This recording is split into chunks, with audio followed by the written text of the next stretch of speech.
안녕하세요. 현재 남편과 함께 회사를 운영하고 있는 30대 여성입니다.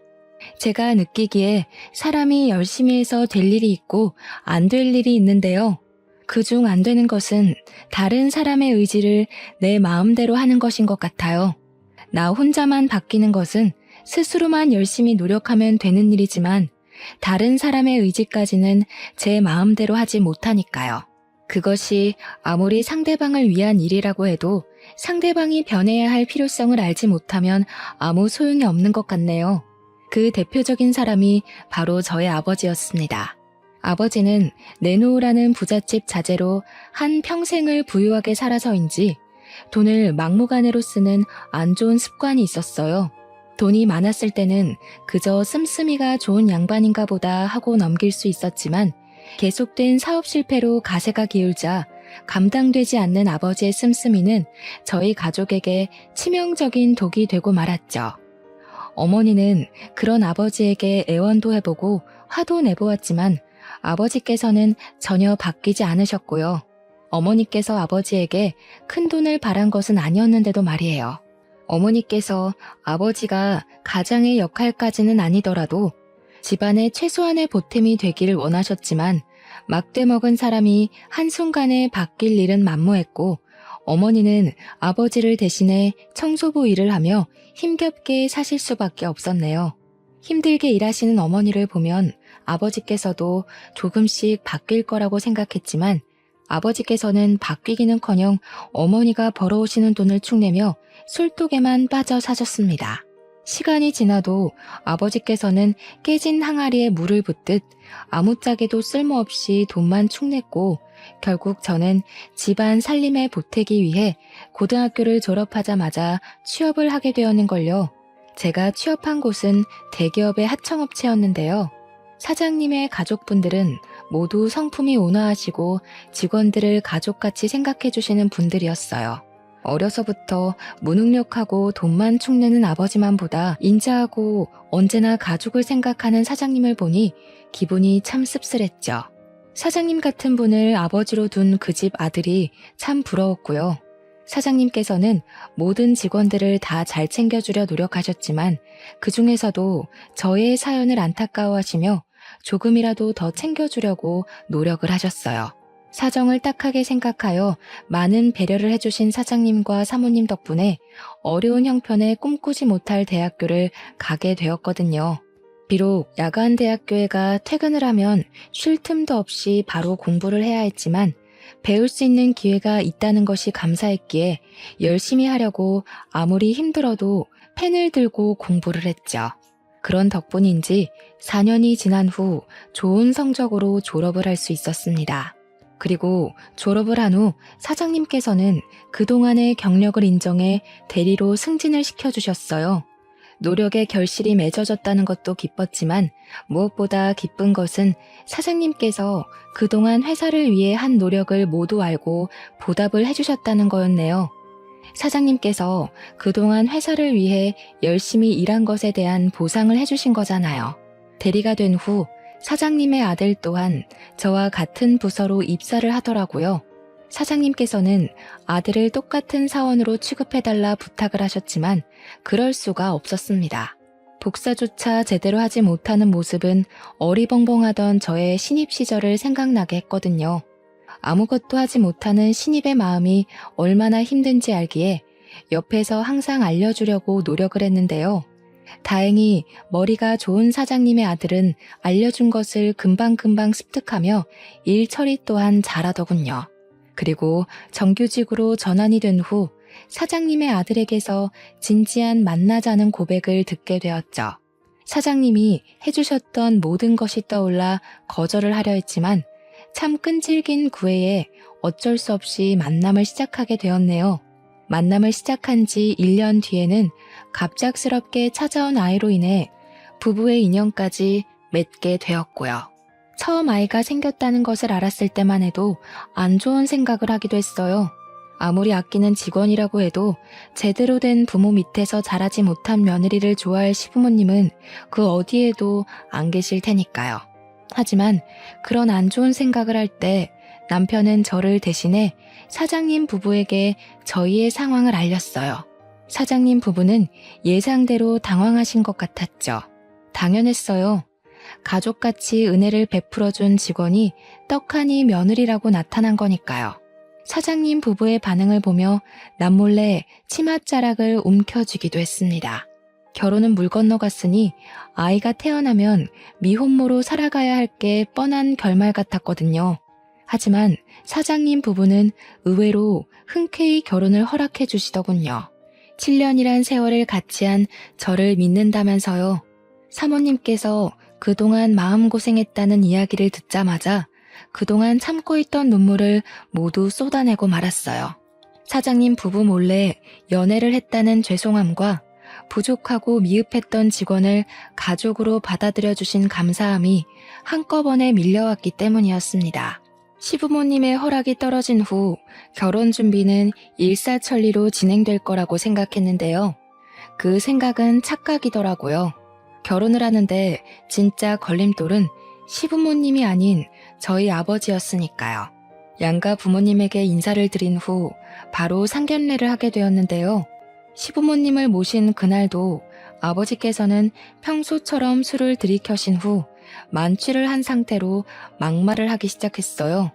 이 녀석 어릴 때만 해도 인물 없는 딸 자식 덕 볼 일은 없다고 주변에 신세 한탄을 좀 했었는데 제가 말년에 복이 있나 보네요. 사돈댁 같은 부잣집에 딸 자식을 시집 보내는 걸 보면 24살에 대학 간다는 소리 들었을 때만 해도 다 늙어서 헛짓거리 하지 말고 애비 노후 자금이나 대라고 윽박을 질렀었는데 그래도 대학 간판이 좋긴 한가 봅니다. 얼굴 핀 걸로도 모자라 이렇게 훤칠하게 재물복도 좋은 청년을 사위로 들인 걸 보면 말이에요. 저희도 말년에 며느리 복이 있는 모양입니다. 우리 새아가처럼 똘똘하고 야무진 아이를 며느리로 맞은 걸 보면 딸 자식을 어찌나 잘 키우셨는지.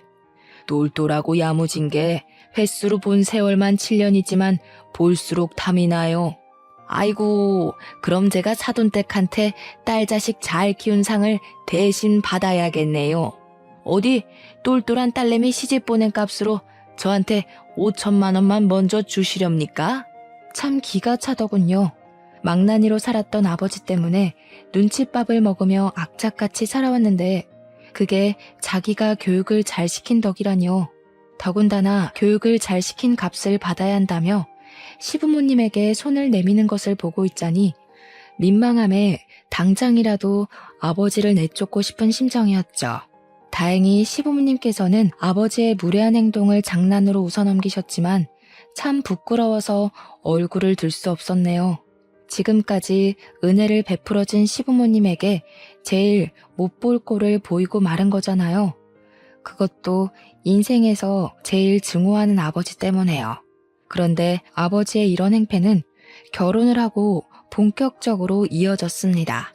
결혼식을 끝마치고 시부모님께서 회사 근처에 있는 아파트를 신혼집으로 구해주시자 아버지께서는 하루가 멀다 하고 술에 취해 남편에게 전화를 걸었어요. 아버지께서는 항상 부모를 반지하에 버려두고 자기만 호의호식하는 저희 부부를 불효자라면서요.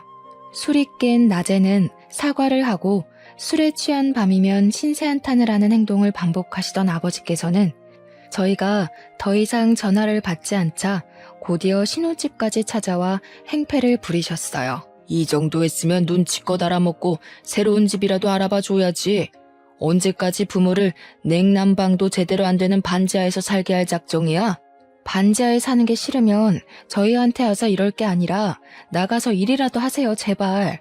수십 년을 저랑 엄마 등골 빼먹은 걸로는 부족해서 이제 사위 등골까지 빼먹으려고 하세요.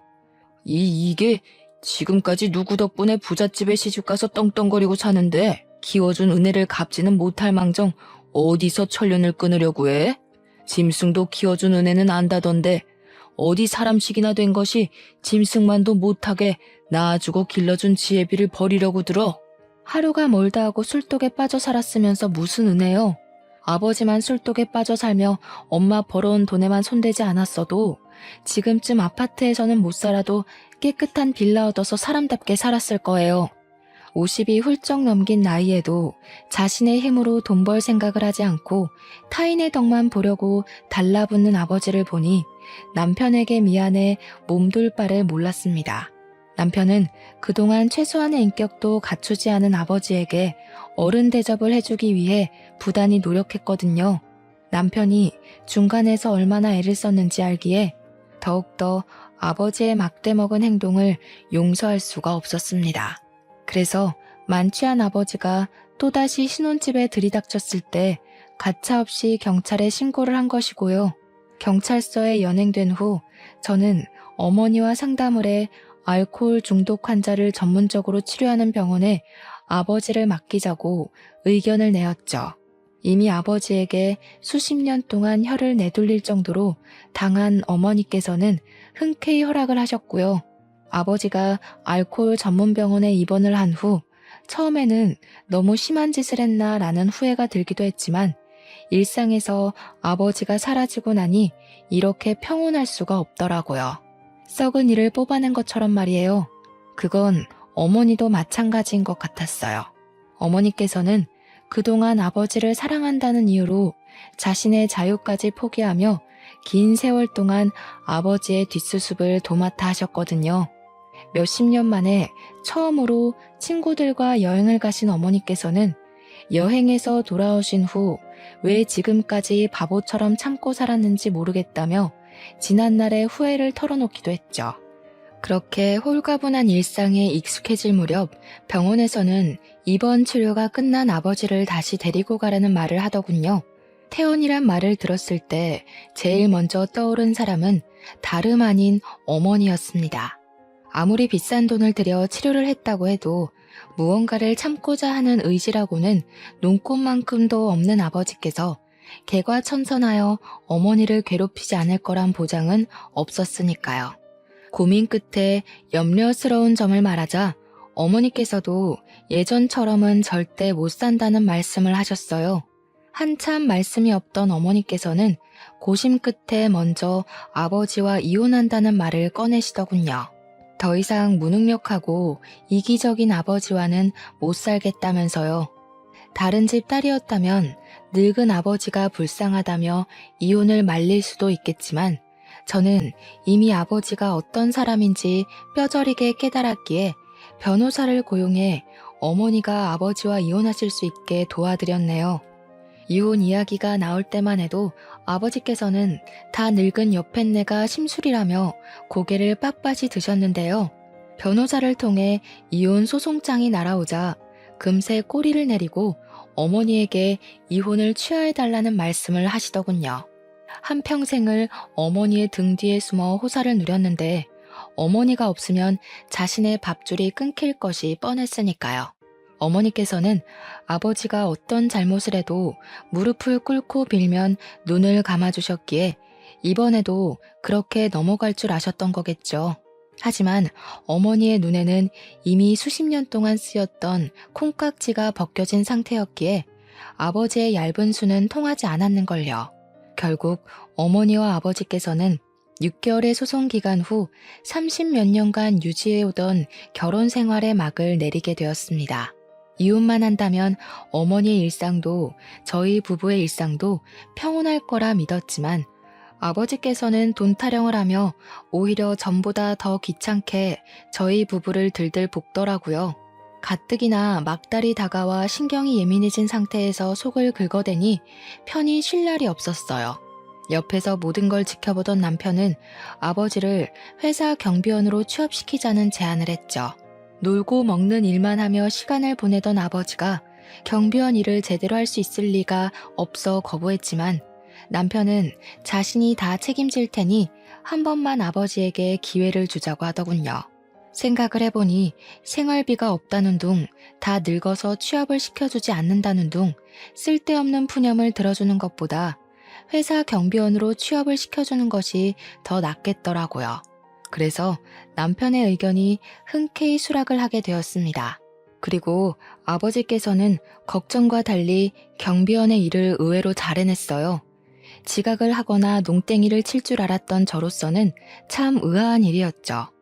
어찌되었던 아버지께서는 경비원의 일을 하며 생활비를 충당하셨고 어머니께서는 그동안 못 갔던 여행을 다니며 자유를 누리셨기에 더할 나위 없이 안정적인 나날을 보냈죠. 딸아이 또한 건강하게 태어났기에 더 바랄 것이 없었고요. 하지만 미국으로 유학을 갔던 시누이가 돌아오며 이런 평화는 다 녹은 얼음판처럼 쉽게 부서지고 말았네요. 시댁 식구들은 출산을 한 지 한 달이 채 안 넘었기에 산후조리원에 있으라 말을 했지만 같이 공항으로 나가겠다고 떼를 썼어요. 몸 상태도 괜찮은데 산후조리를 해야 한다는 핑계로 처음 보는 시누이를 푸대접할 수는 없는 거니까요. 말로만 들었던 시누이를 본다는 생각에 공항으로 가는 길이 참 떨리고 설레었어요. 시댁 식구들의 온화한 성품을 이어받은 시누이 또한 분명 잘 맞을 거라고 생각했으니까요. 그런데 이런 설레는 마음은 시누이를 대면한 후 멀리 도망가 버리고 말았습니다. 오빠가 돈도 없고 부모도 별로인 집 여자랑 결혼한다고 해서 엄청 예쁠 줄 알고 기대했는데 너무 실망이네요. 얼굴도 그렇고 몸매도 그렇고 너무 형편없잖아. 도대체 우리 오빠를 어떻게 꼬셨담? 이 사람 입국한 너 보겠다고 출산한 지 얼마 되지도 않은 몸으로 여기까지 온 거야. 쓸데없는 말 하지 말고 얌전히 굴어. 오빠 벌써 잡혀 사는 거야? 요즘 애 낳은 게 뭐 그리 대수라고 유난을 떨어. 가족이 됐으면 한국에 처음 들어온 시누이 마중 나오는 거는 당연한 거지. 내가 그런 당연한 거 가지고 고마워해야 돼? 더군다나 새언니 우리 집에서 나오는 돈으로 먹고 사는 밥벌레잖아. 아, 아니다. 우리 엄마 아빠 돈으로 먹고 사니까 돈벌레인가? 말문이 막혀 입도 뻥긋할 수 없었습니다. 남편이 제지를 하긴 했지만 시누이는 계속해서 혼수도 제대로 안 해온 저를 비난하기 바빴거든요. 더 어이없는 것은 시부모님께서는 시누이가 무례한 말을 하는 동안 가벼운 꾸중조차 하지 않는다는 것이었어요. 시댁으로 돌아가는 차 안에서도 시누이는 외모에 대한 지적을 하며 저희 친정을 헐뜯었는데요. 물론 무능력한 아버지로 인해 저희 집이 보잘것없기는 했지만 처음 보는 시누이에게서 가족에 대한 험담을 들으니 기분이 썩 좋지만은 않았네요. 보통의 경우라면 회복되지 않은 몸을 이끌고 나온 것이 고마워서라도 가슴을 후벼 파는 말은 안 하는 게 예의인 거잖아요. 아무런 거리낌 없이 앞담을 하는 시누이를 보며 아, 이게 바로 시짜짓이라는 거구나. 그날 처음 느끼게 되었죠. 원래라면 시누이가 돌아온 후 더 많이 시댁을 방문할 계획이었지만 시댁에 가봤자 시누이는 온갖 트집을 잡을 것이 뻔했기에 도저히 시댁으로 발길이 떨어지지 않더군요. 남편 또한 막무가내로 구는 시누이의 행동이 거슬렸는지 시댁에 가자는 말을 일절 입 밖으로 꺼내지 않았고요. 제일 이해할 수 없는 건 시부모님의 행동이었습니다. 아무리 집안의 유일한 여자 형제이고 막내라고 해도 시부모님께서는 시누이를 자식이 아닌 신처럼 떠받들기 일쑤였는걸요. 시누이의 비위를 맞추기 위해 쩔쩔매는 모습을 보자 상관을 안 하려고 해도 계속 신경이 시누이와 시부모님에게 쏠릴 수밖에 없었네요. 참다 못해 남편에게 시부모님이 왜 그렇게 시누이에게 쩔쩔매는지 묻게 되었죠. 되도록 집안에 흠 잡힐 일이라 말 안 하려고 했는데 당신도 알 건 알아야 되니까 말해줄게. 한숨을 깊게 내쉰 남편은 집안 식구들만 알고 있던 이야기라며 저에게 숨겨졌던 이야기를 들려주기 시작했어요. 사실 시누이의 친부모님은 원래 과자 공장을 운영하던 시아버지의 친구분이라고 하더군요. 시부모님은 과자 공장에서 일을 하던 직원이었고요. 그러던 중 사장이셨던 시아버지의 친구분과 그 부인도 암에 걸려 병상에 눕게 되었는데요. 친구 부부는 과자 공장을 넘겨주는 조건으로 시누이를 딸처럼 키워달라는 부탁을 했다고 해요. 일종의 유언이었던 셈이죠. 아줌마랑 아저씨가 주변에 의지할 만한 일가 친척이 안 계셔서 아버지한테 그런 부탁을 한 것 같아. 아줌마랑 아저씨가 돌아가신 후로는 참 많은 일이 있었어. 서영이를 부모님 호적에 올리고 과자 공장도 인수했으니까. 당신 입장에서는 버릇없이 구는 시누이라 눈에 가시 같다고 생각할 수도 있지만 조금만 이해해줘. 어머니 아버지 입장에서 서영이는 복덩이나 마찬가지거든. 물론 어머니 아버지가 노력해서 지금의 위치까지 오긴 했지만 솔직히 서영이가 없었으면 어머니 아버지가 평생 사장 소리 들을 리가 없을지도 모르는 일이니까. 아무리 그래도 정도가 너무 심하니까 그렇지.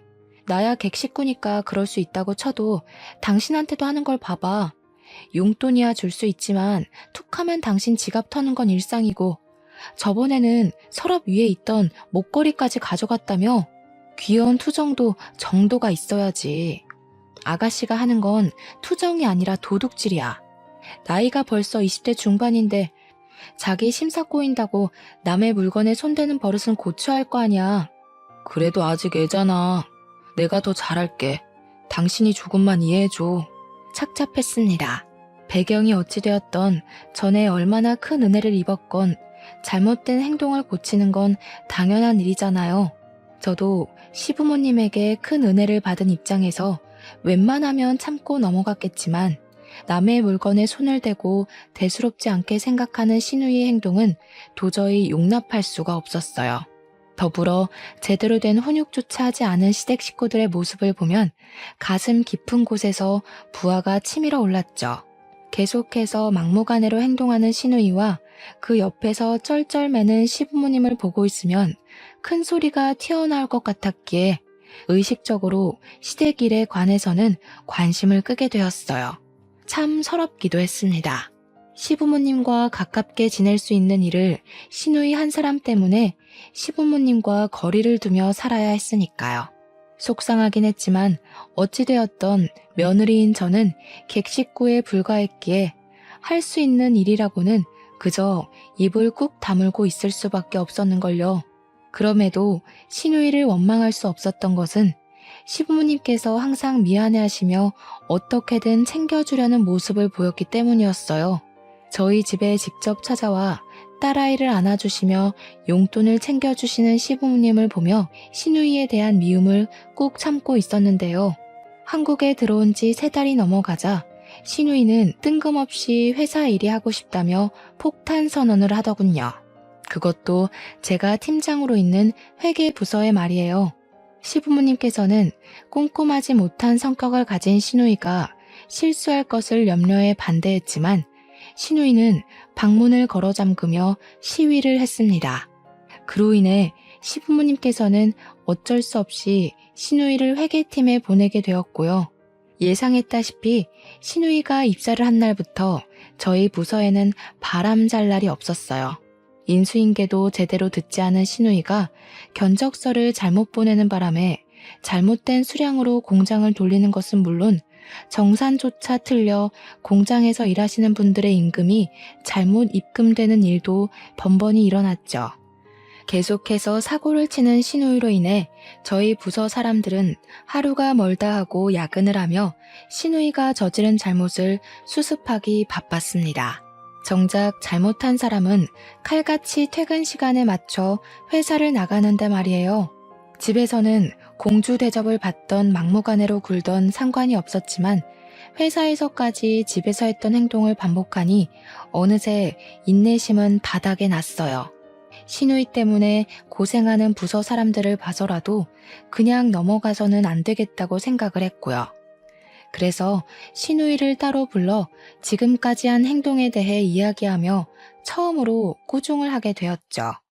솔직히 이 정도로 꾸중을 했으면 아무리 천방지축으로 날뛰는 시누이라 할지라도 정신을 차릴 줄 알았어요. 참나 어이가 없어서. 새언니, 지금 앉아있던 팀장 자리 우리 엄마 아빠가 앉혀준 거 아니에요? 우리 엄마 아빠 아니었으면 공장 기계가 만지고 있을 고졸 주제에 지금 누구더러 잔소리를 하는 거예요? 팀장 자리에 앉아있으니까 시누이가 우스워 보이는 것 같은데 똑똑히 들어요. 나 아니었으면 새언니는 물론 엄마 아빠도 지금쯤 다 이름도 모를 허름한 공장에서 땀이나 뻘뻘 흘리며 일하고 있었을 거라고요. 시누이는 눈 하나 깜빡하지 않고 오히려 대들기까지 했습니다. 시누이는 공장이 이만큼 큰 것도 제가 팀장 자리에 오른 것도 모두 자신의 친부모님 덕분이라고 생각하는 것 같았어요. 정작 자신은 아무것도 한 것이 없는데 말이에요. 자신이 이룬 것은 하나도 없으면서 당당한 태도로 나오는 시누이를 보니 차분하던 마음은 온데간데 없이 화가 치밀어 올랐죠. 그래서 하지 않아도 될 말까지 한 것이고요. 아가씨야말로 착각하는 것 같은데 시부모님이 이만큼 공장 키운 건 잠도 안 주무시고 열심히 일했기 때문이에요. 내가 팀장 자리에 앉은 것도 마찬가지고요. 내 팀장 자리도 공장이 이만큼 큰 것도 어디 하나 아가씨가 한 공은 없으니 쓸데없는 소리 말고 일이나 똑바로 하세요. 집에서는 시부모님 덕분에 공주 대접받았을지 몰라도 회사에서만큼은 어줍잖은 아가씨 공주놀이에 동참해줄 생각 없으니까요. 기가 막혀. 엄마 아빠 아니었으면 아무것도 아닌 고졸이었을 주제에 지금 나한테 뭐라고 하는 거예요? 네. 안타깝게도 일이야 어찌되었던 지금은 어줍잖은 고졸이 아니라 아가씨 직장 상사라서요. 집도 못 가고 계속 회사에서 컴퓨터 부여잡고 살고 싶으면 어디 한번 마음대로 해봐요. 되받아치는 말을 할 때마다 시누이는 약이 오르는지 얼굴이 시뻘개진 정도로 성질을 냈어요. 그 모습을 보자니 꼭 자기 영역을 뺏긴 동네 강아지 같아서 화를 내던 것도 있고 웃음이 나오려고 했죠. 퇴근을 한 후 시누이는 그대로 시부모님에게 달려가 모든 것을 일러바치며 당장 저를 회사에서 내쫓으라고 떼를 썼다고 해요. 시누이는 자신이 들어놓으면 당장이라도 눈에 가시었던 저를 내쫓을 수 있다고 생각한 모양이었어요. 그래서 시부모님이 처음으로 따끔하게 시누이를 혼내자 엄청난 충격을 받은 것이었죠. 시누이의 가짜는 입장에서는 억울할 수도 있었겠지만 시부모님께서 아무리 인자하고 시누이에게 쩔쩔맨다고 하셔도 공과 사는 철저히 분리하시는 분이었기에 꾸중을 들을 수밖에 없었어요. 시부모님께서는 시누이를 아끼는 만큼 회사에 대한 애착이 강한 분이셨거든요. 믿었던 시부모님에게도 남편에게도 꾸중을 들은 시누이는 한동안 입을 다물고 회사를 다녔습니다. 그 모습을 보니 유치한 생각이긴 했지만 통쾌하기도 했죠. 지금까지 시누이 때문에 고생하던 것을 모두 보상받는 기분이었으니까요. 그런데 시누이의 일이 마무리가 되자 기다렸다는 듯 아버지에게서 사고가 터지고 말았습니다. 마치 불행이 차례를 기다리고 있던 것처럼 말이에요. 병원에서 치료를 받은 후 호전된 줄 알았던 아버지의 알코올 의존증이 다시 시작된 것이었어요. 그로 인해 아버지는 근무 중 술을 마셨고 하필 술에 취해 있던 그날 본사 직원의 방문으로 덜미가 잡히고 만 것이었죠. 근무 중 술을 마신 걸로도 큰일이었지만 아버지는 그에 그치지 않고 본사 직원의 멱살을 잡으며 몸싸움까지 했다고 해요. 몸싸움으로 인해 아버지는 본사에서 해고 통보를 받게 되었습니다. 아버지께서는 술이 깬 후 뒤늦게 찾아와 복귀를 시켜달라고 애원했지만 이미 엎질러진 물이었기에 어쩔 수가 없었어요. 다른 것은 몰라도 근무 태만과 관련된 일이다 보니 본사에서는 절대 아버지를 복귀시켜줄 생각을 안 했는걸요. 아버지의 일이 있은 후 시부모님을 뵙기 너무 죄송스러웠어요. 그동안 시부모님이 차곡차곡 쌓아온 신뢰를 아버지가 한 번에 무너뜨린 거잖아요. 아버지의 일로 심란해할 때 시누이가 찾아와 아버지를 복귀시켰다는 말을 하더군요. 어떻게 된 일인지 남편에게 묻자 시누이는 아버지를 정직원이 아닌 아르바이트 형태로 고용하자는 제안을 했고 남편은 그 제안을 수락한 것이었어요. 내막을 알고 나니 아버지를 복귀시켜준 시누이에게 고맙다기보다는 어이가 없었네요. 시누이가 아무런 이유 없이 마음을 곱게 쓸 위인은 아니니까요. 아버지가 다시 경비원으로 복귀된 후 역시 시누이는 모든 것이 자신의 덕이라며 생색을 내더라고요. 생색을 내는 것에 멈췄다면 조금이나마 시누이에게 고마운 마음을 가졌을 수 있었겠지만 시누이는 거기서 멈추지 않고 저희 식구 모두 빈대처럼 공장에 들러붙는 꼴을 보자니 구역질이 난다며 막말을 했어요. 다른 것은 다 참아도 그동안 제가 회사를 위해 했던 모든 노력을 없애버리고 빈대 취급하는 것은 도저히 참을 수가 없었기에 시댁 식구들이 있는데도 불구하고 큰 소리를 내게 되었죠. 빈대는 아가씨처럼 아무것도 안 하고 시부모님 등에 달라붙어 있는 사람을 말하는 거죠. 솔직히 부모 잘 만난 거 빼고 아가씨 혼자 한 게 뭐가 있는데요? 지금 나보고 빈대라고 한 거예요? 기가 막혀서 진짜. 누구 덕분에 그쪽 아빠가 버젓이 우리 경비원으로 일하는데 바퀴벌레 마냥 이리저리 눈치 보며 우리 집에 붙어먹는 것도 봐줬더니 아주 자기가 하늘인 줄 알고 떠드나 보지? 너 그게 지금 새언니한테 무슨 말버릇이야? 당장 사과 안 해? 왜 오빠까지 저 여자 편을 들어? 오빠도 봤잖아. 저 여자가 먼저 나한테 빈대라고 한 거. 오빠도 내 덕분에 지금 사장 소리 들으면서 떵떵거리고 사는 거면서 나한테 이러면 안 되지. 아무것도 없이 저 여자랑 둘이 살았으면 오빠가 지금 비싼 외제차 끌면서 살 수 있었을 것 같아?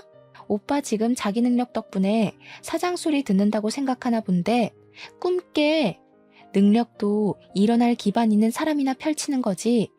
기반도 없이 오빠 능력으로만 사장 소리 들을 수 있었다고? 고작해야 회사에 들어가서 쥐꼬리만 원 월급 받으면서 전전긍긍하고 살 회사원 나부랭이나 됐겠지. 너 지금 그게 무슨 말버릇이야? 너 하나 귀하게 키우려고 우리가 어떻게 했는데? 이제 알겠네. 내가 친딸이 아니라서 일부러 눈치 주는 거지? 구박해서 내쫓으려고. 시아버지가 호통을 치자 뭐가 그리 억울한지 신우이는 펑펑 눈물을 흘리며 회사를 뛰쳐나갔습니다.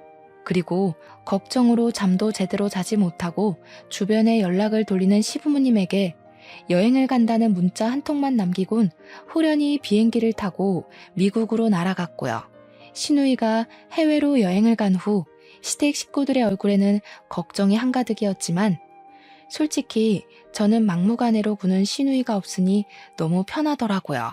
신우이가 한국에 돌아오지 않고 계속 미국에 있으면 좋겠다는 생각을 할 정도로요. 그리고 말이 씨가 된다는 말처럼 하늘은 이런 소원을 이뤄주시고 말았어요. 일주일 후 귀국한다는 신우이는 2주일이 지나도 연락 한 통이 없었거든요. 처음에는 놀기 좋아하는 신우이가 삐져서 며칠 더 놀고 오는가 보다 생각을 했는데요. 신우이가 챙겨간 시아버지의 카드는 일주일 전을 끝으로 전혀 사용이 되지 않고 있었어요. 신우이에게는 따로 챙겨갈 만한 현금도 없었기에 시아버지의 카드를 쓰지 않는다는 것은 말이 되지 않았어요. 사태의 심각성을 알게 된 시댁 식구들과 저는 부랴부랴 경찰서로 찾아가 신고를 한 뒤 영사관의 도움을 청해 핸드폰 위치 추적을 시작했습니다. 핸드폰에 찍힌 마지막 위치를 토대로 신우이를 찾으려고 했지만 이건 말처럼 쉬운 일이 아니더라고요. 신우이를 찾는 것에 실패한 시어머니께서는 혼절을 하시면서 힘들어 하셨고요. 시아버지와 남편 또한 크게 상심을 하며 갑자기 사라진 신우이를 걱정했고요. 시부모님께서 아무리 회사 일을 중요하게 생각하는 분이라고 해도 자녀를 잃어버린 슬픔을 외면할 만큼 냉철한 분은 아니었어요. 시부모님께서는 신우이가 사라진 것에 대한 자책을 하시며 힘든 나날을 보내셨죠. 어쩔 수 없이 저는 정신이 없는 시댁 식구들을 대신해 회사 일을 도맡아야 했는데요. 책임지고 회사를 꾸려간다는 것은 생각했던 것보다 더 힘들고 고된 일이더군요. 아무런 예고 없이 회사를 찾아오는 본사 직원들을 상대하는 것과 공장에서 일어나는 모든 것을 하나하나 체크하는 일까지 뭐 하나 쉬운 일이 없었습니다. 그런데 엎친 데 덮친 격으로 이제는 아버지까지 말썽을 부리시더군요. 한 차례 실수가 있은 후 잠잠해지나 싶더니 아버지의 고질병인 알코올 중독증이 다시 돋은 것이었죠. 하루가 멀다 하고 무단 결근을 하는 아버지에게 이런저런 일을 말해보았지만 아버지는 나 몰라라 하며 경비원 일을 그만두게까지 했네요. 이로 인해 바쁘고 힘든 나날을 보내는 와중 경비원을 다시 뽑아야만 했고요. 아무리 회사에서 일했던 기간이 길다고 해도 새로운 일을 그것도 혼자 책임지며 일한다는 것은 정말 고된 일이었어요. 하지만 심란해하는 시댁 식구들에게 이 사실을 말할 수는 없더라고요.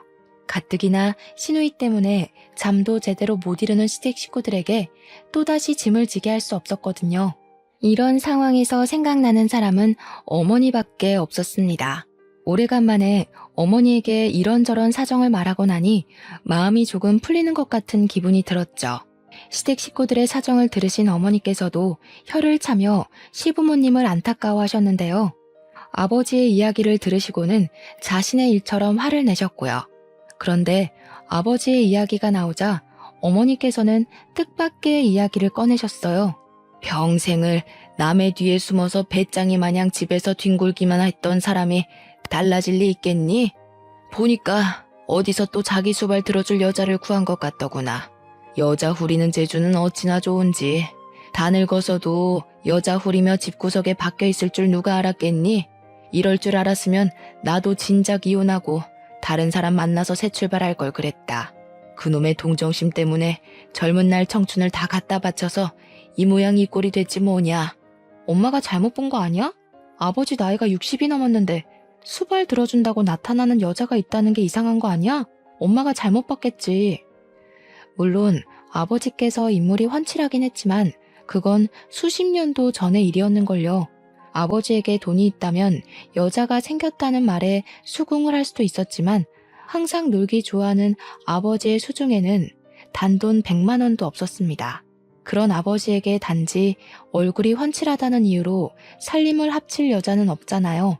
그런데 어머니는 이야기를 듣자 답답하다는 듯이 이야기를 해주셨어요. 내가 봤다니까. 밑반찬 해달라, 생활비 달라. 귀찮게 굴던 사람이 통 연락이 없어서 집에 찾아가니 불같이 화를 내더라고. 여긴 왜 찾아왔냐고 네 아버지가 통 난리를 치는 통에 제대로 보지는 못했는데 살림 차린 여자가 네 또래 정도밖에 안 돼 보이더라. 그걸 보고 어찌나 기가 막히던지. 세상에 나이가 60이 넘은 노인네가 딸 자식이랑 비슷한 또래를 끼고 사는 게 말이나 되는 일이니? 가뜩이나 시댁 일이며 회사 일로 신경 쓸 것도 많을 텐데. 너도 괜한 일에 신경 쓰지 말고 묻어둬. 신경 써봤자 좋을 거 없다. 머리가 어질어질했습니다. 어머니와 이혼도 한 마당에 아버지의 사생활에 간섭하고 싶지는 않았지만 나이도 있는 양반이 딸 자식과 같은 나이 또래인 여자를 끼고 살다뇨. 자기 나이를 생각하지 않고 젊은 여자를 집안에 들인 아버지도 이해가 가질 않았지만 더 이해가 가지 않은 것은 아버지와 살림을 차린 여자였어요. 아버지에게 뭐가 볼 것이 있다고 그 나이에 자기 돈까지 바쳐가며 합가를 했는지 당최 속내를 알래야 알 수가 없었죠. 어머니께서는 신경 쓰지 말라고 하셨지만 만일의 상황에 대비를 하기 위해서라도 두 사람을 그냥 두고 볼 수만은 없었네요. 혹시라도 아버지의 아이를 임신한 여자가 갑자기 집안에 쳐들어와 돈을 내놓으라고 요구라도 하면 큰일이니까요. 일단 어머니께는 비밀로 하고 아버지의 집으로 차를 몰게 되었는데요. 아버지의 집 근처에 도착하자 자꾸만 한 여자가 눈에 밟혀 계속 쫓아가게 되더라고요. 앞을 가로질러 가는 여자는 시누이와 너무 흡사했거든요. 해외에서 실종된 시누이가 한국에 있다는 것은 말이 안 되지만 지푸라기라도 잡는 심정으로 무작정 여자를 따라가게 되었죠. 그리고 앞모습을 확인한 순간 너무 놀라 입을 틀어막을 수밖에 없었네요. 여자는 영락 없는 시누이였어요. 다급한 마음에 당장 남편과 시누이에게 전화를 걸었지만 그날따라 시댁 식구들은 영 전화를 받지 않더군요. 그로 인해 저의 속만 타들어갔고요. 하는 수 없이 남편에게 시누이와 비슷한 사람을 봤다는 문자 한 통만 남기고 주차된 차에서 내려 시누이를 따라갔어요. 연락이 오지도 않는 휴대폰을 들고 우왕좌왕 하는 것보다 눈앞에 있는 시누이를 따라가는 것이 더 나은 일이니까요. 미행하는 것이 너무 티나지 않게 일정한 간격을 유지하며 시누이를 뒤를 밟았습니다. 그런데 참 의아한 점이 하나 있었어요. 시누이가 자꾸만 아버지의 집 쪽으로 발걸음을 한다는 것이었죠. 설마 하면서 뒤를 밟는데 시누이는 역시나 아버지의 집 앞에 멈춰서더군요. 손이 떨려 휴대폰 타자도 제대로 칠 수가 없었지만 간신히 정신을 차리고 남편에게 이 상황을 문자로 남겼습니다. 시누이가 아버지의 집으로 들어간 것까지도요. 문자를 보내고 나자 더 경악스러운 장면이 펼쳐졌어요. 시누이가 문을 두드리자 아버지가 버선발로 마중을 나왔거든요. 그때 어머니가 해주신 말이 떠올랐습니다. 아버지가 젊은 여자와 살림을 차렸다는 이야기 말이에요. 모든 게 계획대로 척척 진행되고 있으니 사돈처녀는 아무 걱정하지 말고 들어와요. 신우이와 알 수 없는 말을 친근하게 나누는 아버지를 보자 살갗이 따가울 정도의 소름이 온몸에 퍼져나갔어요. 정말 말도 안 되는 일이잖아요. 머리로는 좀 더 상황을 지켜봐야 한다고 외쳤지만 경악으로 놀란 몸은 머리와는 상관없이 곧장 아버지의 집으로 쳐들어가게 되더군요. 닫히고 있는 문을 열어 제끼며 무슨 짓이냐고 소리를 지르면서요. 제 모습을 본 두 사람은 저승사자라도 본 것처럼 새파랗게 질린 얼굴을 하고는 엉거주춤한 자세로 서 있었죠. 아무리 철딱서니가 없어도 사람이 할 짓이 있고 안 할 짓이 있지. 아가씨, 지금 뭐 하는 거예요? 내가 다 설명을 할 테니 일단 진정을 좀 하고. 아버지 같으면 이 상황에서 진정을 하게 생겼어요? 해외에서 실종된 시누이가 아버지랑 살림 차린 젊은 여자가 돼 있는데 세상 어느 딸이 진정하게 생겼냐고요. 이게 말이나 되는 상황이라고 생각하세요? 이번 일만 잘 마무리되면 네 목도 남겨주마. 그러니 제발 아무 소리 말고 잠자코 있어봐라. 얼마 남지 않은 일을 너 하나 때문에 망칠 수는 없잖니. 그 입 좀 닫으세요. 다 된 밥에 재 뿌릴 일 있어요? 무슨 이유인지 궁금하지도 않을 만큼 어이가 없었습니다. 알고 싶지도 않았고요. 하지만 시부모님과 남편에게 상황을 설명하려면 두 사람 사이에 일어나는 일을 알아야 했기에 이유를 물었는데요. 그때 초인종이 울리며 시누이를 부르는 시어머니의 목소리가 들려왔어요. 현관문을 열어주려는 사이 시누이는 베란다로 뛰어갔죠. 시누이의 모습을 본 시부모님이 달려들자 시누이는 그대로 2층 높이의 빌라에서 뛰어내렸고요. 이해할 수 없는 행동을 하는 시누이로 인해 시어머니는 그대로 주저앉아 오열을 하셨어요. 정상적인 사고로는 이해할 수 없는 시누이의 기이한 행동으로 인해 옆에 있던 아버지를 추궁할 수밖에 없었습니다. 그런데 이유를 묻자 아버지는 곧장 무릎을 꿇으며 시부모님에게 싹싹 빌 뿐이었어요. 마치 자기 죄를 들킨 죄인처럼 말이에요. 다 사돈 처녀가 시킨 일입니다. 저는 정말 아무것도 몰라요. 남편은 벌벌 떠는 아버지에게 무슨 일이 있었냐고 물었는데요. 아버지는 그제야 그동안 저희가 전혀 몰랐었던 일을 설명해 줬네요. 알고 보니 시누이는 지금까지 격리부에서 일하는 것을 이용해 법인카드를 몰래 빼돌려 개인이 쓰고 있던 거였어요. 자신이 쓴 비용은 아무도 모르게 스스로 경비 처리를 한 것이고요. 그렇게 야금야금 회사 자금을 쓰는 것에 만족을 못한 시누이는 시부모님의 재산을 빼돌리기 위해 계획을 세운 것이고요. 아무리 시누이라고 할지라도 회사 자금에 손대기는 겁이 났던 모양이었어요. 시부모님께서는 모든 재산을 사장실 금고에 보관 중이셨어요. 시누이는 이 때문에 경비원이던 아버지를 끌어들인 거고요. 아버지가 말하길 시누이는 지금까지 밤마다 아버지를 이용해 몰래 시아버지의 사무실에 들어와 자신이 아는 모든 숫자를 조합해 금고를 열려고 했다네요. 이야기를 듣고 보니 왜 그동안 한국에 살고 있는 시누이의 흔적을 찾을 수 없었는지 의문이 들었어요.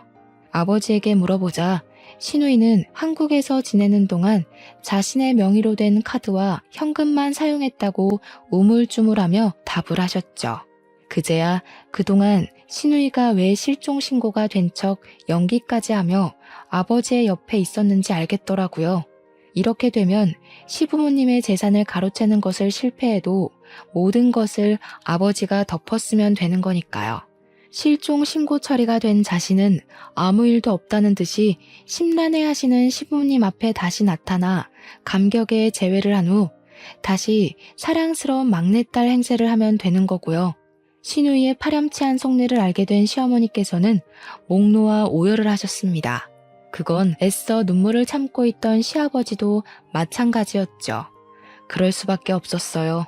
아무리 피 한 방울 안 섞인 남이라고 해도 그동안 금지옥엽 친자식보다도 더 귀하게 키웠는데 배은망덕하게 시부모님들이 피땀 흘려가며 벌어놓은 재산을 차지하려 했으니까요. 저는 충격에 빠진 시부모님을 대신해 아버지에게 시누이가 빼돌린 재산은 어디 있냐고 물어보았어요. 그것까지는 나도 모르지. 난 그냥 사돈 처녀가 시키는 대로 했을 뿐이야. 저도 자식된 입장에서 아버지랑 같이 법정에 서고 싶지는 않아요. 제발 최소한 자식된 도리는 할 수 있게 알고 계신 거 지금 다 말씀해 주세요. 처벌을 받는 것은 무서웠는지 아버지는 그제야 어젯밤 금고를 열은 시누이가 금덩이를 챙겼다고 실토를 하셨습니다. 금고에 있던 금덩이의 금액을 따지자면 좋기 1억은 넘었기에 머리가 어질어질했네요. 마음 같아서는 생각 없이 이기적인 마음으로 일을 저지른 시누이를 당장이라도 경찰에 넘기고 싶었는데요. 그렇게 된다면 크게 상심하실 시부모님의 모습이 눈에 선했기에 차마 그렇게 할 수는 없더군요. 저에게는 시댁 재산을 훔쳐간 파렴치한 도둑으로밖에 안 보였지만 시부모님에게는 소중한 막내딸인 거잖아요.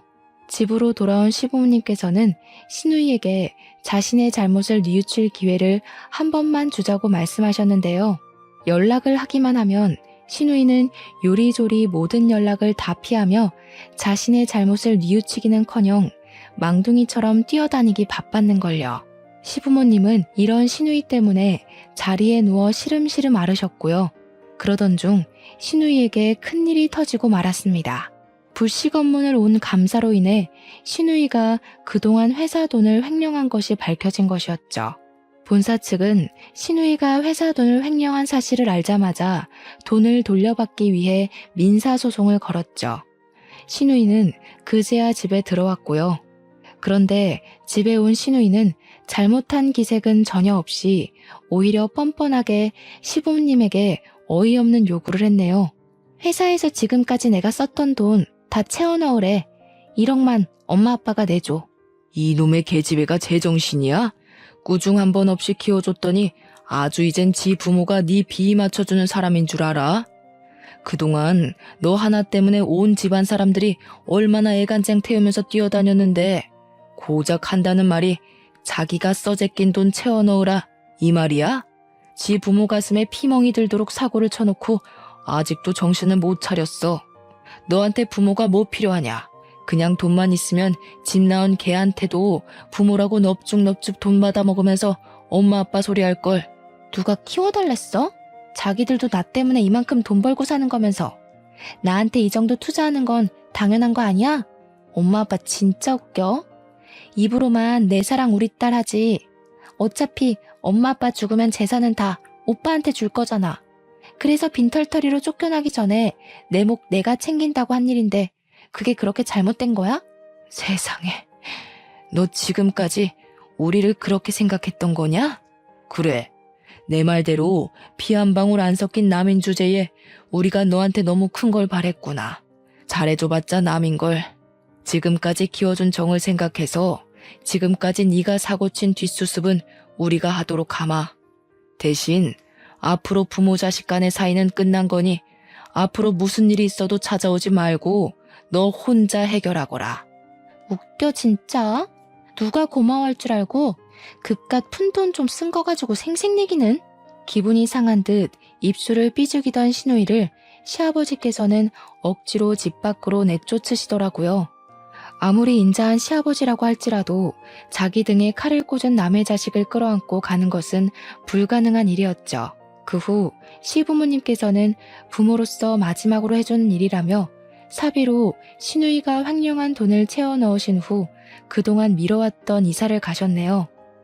혹여라 시누이가 집으로 찾아올지도 모른다며 이사를 미루던 시부모님께서 이사를 가시는 모습을 보니 씁쓸하기 그지없었어요.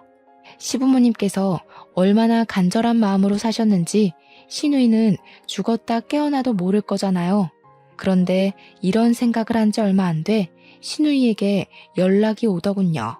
시부모님께서 자기도 모르게 이사를 갔다면서요. 항상 자신의 응석을 들어주셨던 시부모님이 이렇게 강하게 나올 줄은 몰랐던 모양이었죠. 남편까지도 등을 돌렸으니까요. 이야기를 들어보니 시누이는 이미 금덩이를 판 돈을 흥청망청 써제끼다가 돈이 떨어지고 그제야 집을 찾아온 거였습니다. 우리 엄마가, 아빠가 나한테 이럴 리가 없잖아요. 지금 화나서 잠깐 나 버릇 고치려고 그러는 것 같은데 새언니가 한 번만 우리 엄마 아빠한테 전화 좀 해줘요. 밀린 카드값만 해도 1,000만 원이 넘는데 엄마 아빠 없으면 나 정말 길거리에 나앉게 생겼다고요. 2년 전연하며 삿대질하기 바쁘더니 여간 급한 게 아닌가 봐요? 새언니라고 말하는 거 보면. 지금 새언니랑 장난할 시간 없어요. 빨리 우리 엄마 아빠한테 전화 좀 해달라고요. 시부모님께서 간절히 찾을 때는 쳐다보지도 않다 수중에 돈이 떨어지자 시부모님을 찾는 신우이의 행동이 너무 얄미웠어요.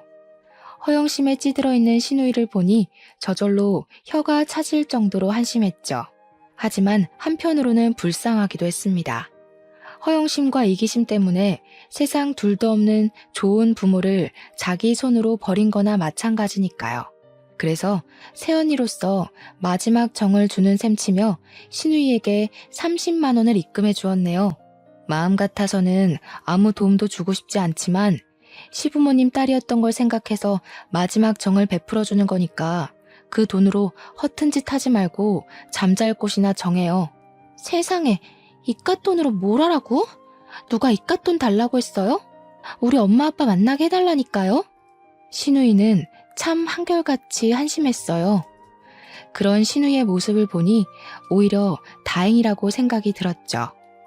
어줍잖게 착한 척을 했다면 홀랑 넘어가 시부모님에게 데려갈 수도 있는 일이잖아요. 모든 일이 마무리된 후 저희 가족은 예전처럼 행복하게 살려고 노력 중이에요. 처음에는 신우이의 일로 인해 뒤숭숭하긴 했어요. 저 또한 아버지가 회사에서 잘린 후 마음이 좋지 않았거든요. 퇴사한 후 마땅한 직장을 구하지 못한 아버지께서는 틈만 나면 돈을 빌려달라 연락이 오곤 하는데요. 마음이 뒤숭숭한 것과 별개로 아버지가 자처한 일이기에 아버지에게는 경제적인 지원은 일절하지 않은 상태예요. 그 책임을 제가 대신 져줄 필요는 없는 일이니까요. 어머니에게도 아버지에게 절대 돈을 빌려주지 말라고 신신당부를 한 상태고요. 지금도 신우이는 간간히 오곤 합니다. 남의 밑에서 굳은 일을 하며 잘못을 깨우쳤으니 시부모님을 만나게 해달라면서 말이에요. 하지만 신우이는 이미 돌이킬 수 없는 실수를 저질렀기에 모든 연락은 무시를 하고 있네요. 신우이와 아버지를 보고 있으면 남을 고생시켜 자신의 이득을 취하려던 사람들의 최후는 참 비참하구나 라는 걸 다시 느끼고 있는 중이에요. 만약 시청자분들도 주변에서 은혜를 모르고 배은망덕하게 구는 사람이 있다면 당장 인연을 끊는 것을 추천드립니다. 그런 사람들은 인생에 도움이 되지 않을 뿐더러 잘 살고 계신 시청자분들의 인생에 어떤 불행을 가지고 올지 모르거든요. 그럼 오늘 사연 이만 마치도록 하겠습니다. 끝까지 저의 사연을 경청해주신 시청자분들 진심으로 감사드립니다.